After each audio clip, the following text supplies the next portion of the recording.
Bismillahirrahmanirrahim. Assalamualaikum warahmatullahi wabarakatuh. Alhamdulillahi rabbil alamin. Wa ashhadu an la ilaha illallah wahdahu la sharika lahu waliyus salihin. Wa ashhadu anna sayyidana wa nabiyyana Muhammadan abdullahi wa rasuluhu as-sadiqul amin. Allahumma salli wa sallim wa barik ala sayyidina Muhammad wa ala alihi wa sahbihi wa man tabi'ahum bi ihsanin ila yaumiddin.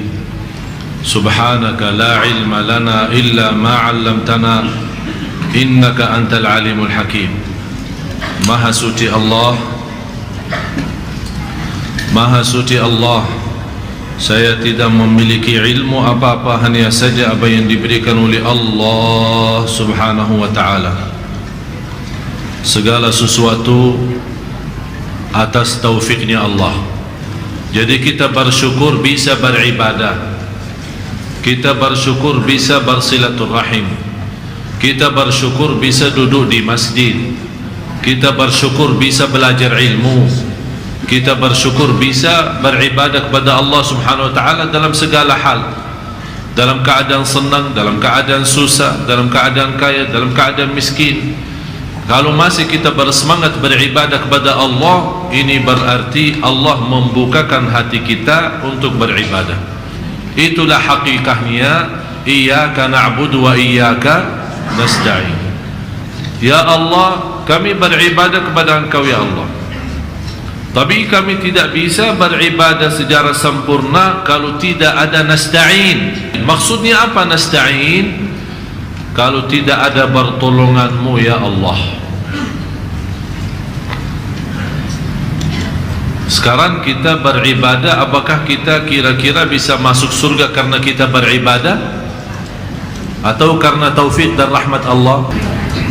Apakah boleh kita beribadah semata-mata agar Allah ridha? Boleh ya? Berarti begini, kalau Allah ridha, hajat kita semua selesai. Tapi belum tentu Allah berikan hajat kita, belum tentu itu tanda ridha.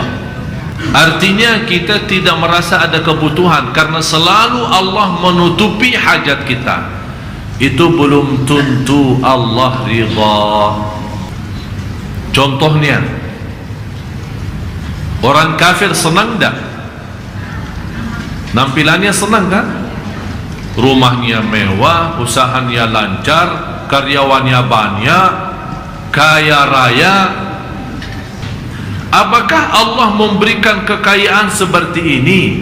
Apakah itu Allah ridha sama dia? Belum tentu. Yang menjadi tanda Allah ridha terhadap seorang, kalau Allah berikan agamanya. Karena dunia Allah berikan kepada orang baik maupun tidak baik. Dunia Allah berikan kepada orang salih maupun tidak salih. Tapi kalau agama, Allah tidak memberikan kesembarangan orang. Oleh karena itu bersabda Rasulullah sallallahu alaihi wasallam, "Man yuridillahu bihi khaira." Barang siapa yang dihendaki Allah berikan kemuliaan dan sepenuh kebaikan, yufaqihu fid din, diberikan pemahaman agama. Jadi Rasul tidak sebut diberikan kekayaan dunia, tidak disebut diberikan jabatan, tidak disebut diberikan kemuliaan, tidak ada. Tapi Allah berikan, menjadi tanda Allah menghendaki memberikan kebaikan kepada seorang, diberikan pemahaman agama. Untuk memahami agama, tidak semua harus memahami agama 100%.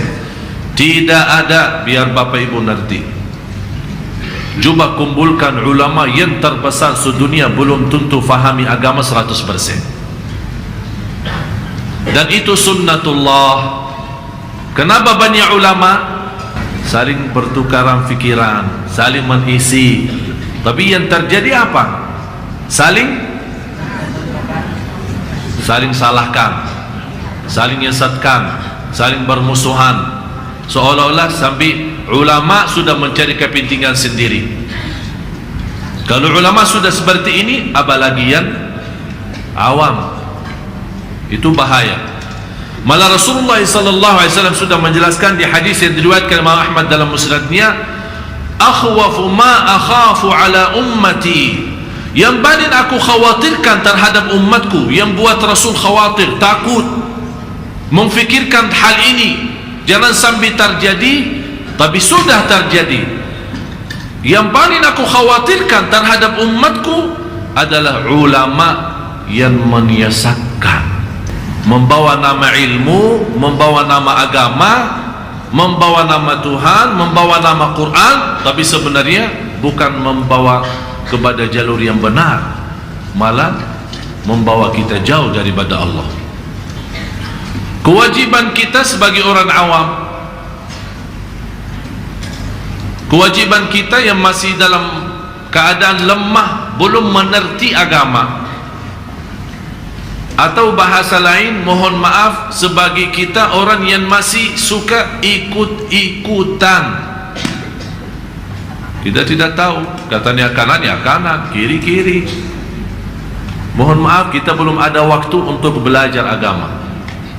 Akhirnya kita melimbarkan, ya kata kiai, kata ustaz, kata si fulan, kata si fulan. Salah benar saya tidak tahu.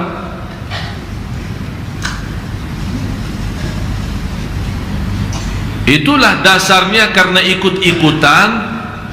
Bagi orang yang awam yang sama sekali tidak punya kemampuan untuk belajar, silahkan ikut-ikutan, tanggung jawab ulama yang kamu ikuti. Tapi bagi orang yang masih punya kemampuan untuk belajar, tidak boleh ikut-ikutan, harus tahu. Itulah manfaatnya belajar ilmu. Utlubal ilma minal mahdi, hafal ya. Tapi ini bukan hadis tersebar, ini sebagai hadis. Katanya qala Rasulullah, bersabda Rasulullah, belajarlah ilmu dari kecil sampai masuk lahad. Ini bukan hadis, hikmah. Tapi kita sudah terbiasa menyebarkan BB atau SMS. Begitu kita terima qala Rasulullah, tanpa kita tahu isinya benar atau tidak, kita malah sebarkan lagi. Dan dosa yang paling besar sesudah dosa syirik, ada orang membawa hadis berkata inilah bersabda Rasul, tapi Rasul tidak pernah bersabda itu. Itu diancam akan disediakan tempat duduk di dalam neraka jahanam. Oleh karena itu hati-hati, jangan terlalu gampang menyebarkan hadis yang belum kita tahu dasarnya. Apalagi hadis-hadis yang terlihat anehnya. Ada muncul banyak hadis, barang siapa yang puasa 1 hari Rajab, seolah-olah dia beribadah 80 tahun. Ramadan aja tidak dapat begini. Oh, berarti Rajab lebih mulia daripada Ramadan. Ini pasti kita hati-hati. Mau puasa, silahkan puasa kapan saja, mau di Rajab, mau di Sya'ban, mau di bulan apa saja. Tapi tidak ada istilah dikhususkan hari tertentu kecuali yang sudah dicontohkan oleh Rasulullah SAW. Kenapa Senin? Senin karena Rasul suka puasa Senin. Kalau kita puasa Senin di bulan Rajab, boleh tidak? Boleh. Siapa yang bilang tidak boleh? Mau di bulan Rajab atau di bulan yang lain? Mau puasa sepenuhnya bulan Rajab, boleh tidak? Boleh. Dan sudah Rasulullah SAW menjanjikan balasan Allah bagi orang yang berpuasa lillahi ta'ala 1 hari saja, 1 hari lillahi ta'ala, akan dijauhkan oleh Allah dari neraka jahannam 100 tahun. Man sama yawman fi sabilillah ba'adahu Allahu 'anil nari 100 'am.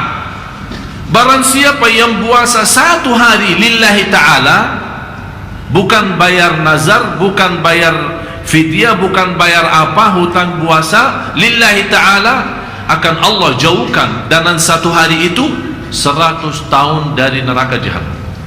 Malah menjadi salah satu ibadah yang sangat indah selepas salat adalah ibadah puasa. Dan Allah sebagaimana ibadah puasa menjadi salah satu ibadah yang rahasia, Allah juga pun merahasiakan pahalanya. Karena malaikat tidak bisa menulis pahala puasa kita. Karena Allah berfirman di hadis qudsi, kullu amal ibni Adam lahu.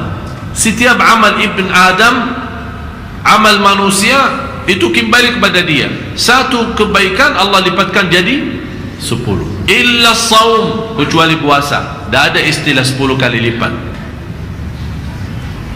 Illa saum fa innahu li, itu kembali milikku kata Allah. Wa ana ajzi bih, dan aku yang hanya balas. Jadi balasan puasa itu langsung dari Allah. Oleh karena itu termasuk ibadah puasa salah satu ibadah yang terindah. Oleh karena itu kata ulama, 4 hal menghidupkan kalbu dan 4 hal mematikan kalbu. Yang pertama, sedikit tidur. Ini menghidupkan kalbu. Kalau terlalu banyak tidur membuat kita selalu malas. Jadi kalau beraktivitas malah ingin tidur, padahal baru bangun tidur. Yang kedua, banyak bicara, cerewet. Bahasa kita cerewet, jadi tak pernah diam. Apalagi kalau cerewetnya bicara dunia, apalagi kalau gosip, apalagi kalau fitnahin orang. Ini na'udzubillah, setiap kata malah titik hitam, tambah na'udzubillah. Jadi yang menghidupkan sebaliknya, kalau sedikit tidur berarti sedikit bicara, menghidupkan kalbu. Yang ketiga adalah sedikit makan, dan terus yang keempat sedikit tertawa, atau istilah lain lebih banyak menangis daripada ketawa. Islam tidak melarang kita ketawa, tapi jangan sampai kita tertawa seolah-olah kita sudah lupa diri, sampai lupa dosa kita, maksiat kita. Itu paling yang tidak senang sama Allah SWT. Tapi yang mematikan kalbu, berbanyak ketawa, berbanyak bicara, berbanyak tidur, berbanyak makan.